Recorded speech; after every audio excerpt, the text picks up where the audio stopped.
Putin sides with Kim Jong-un as he goads Trump's ability to target North Korea. The Russian leader said both President Trump and Kim Jong-un needed to calm down in order to resolve the worsening crisis on the Korean Peninsula.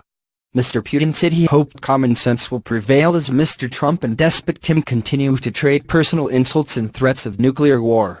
Speaking at an annual end-of-year news conference, the Russian premier blamed American policy for creating the current crisis.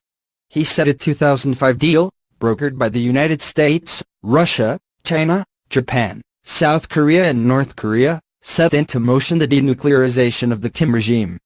But he added, a few months later this wasn't enough for the United States.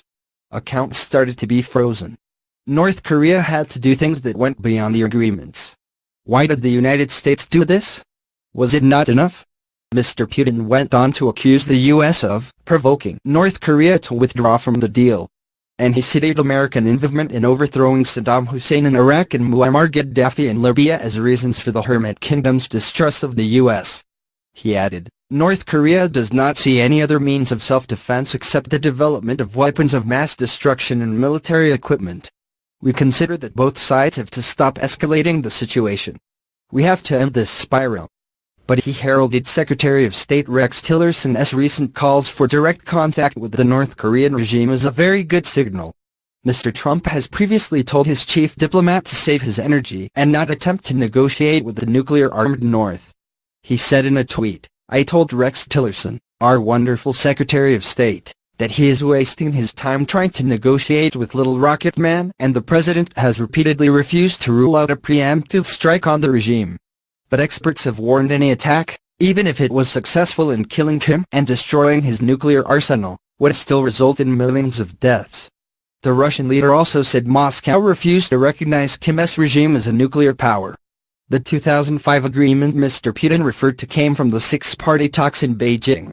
The November round of discussions concluded with an assurance by the U.S. none of its nuclear weapons were deployed on the Korean Peninsula and that it had no intention of attacking the North. In return, North Korea, then led by Kim Jong-un's father Kim Jong-il, agreed to stop its pursuit of nuclear weapons. However, shortly after the deal was done, the United States froze bank accounts containing some $14 million, which it says was linked to money laundering and counterfeiting by the rogue state. North Korea's nuclear and ballistic missile programs have greatly accelerated under the rule of Kim Jong-un. The regime has tested 2 nuclear weapons since he replaced his father as supreme leader in May 2016.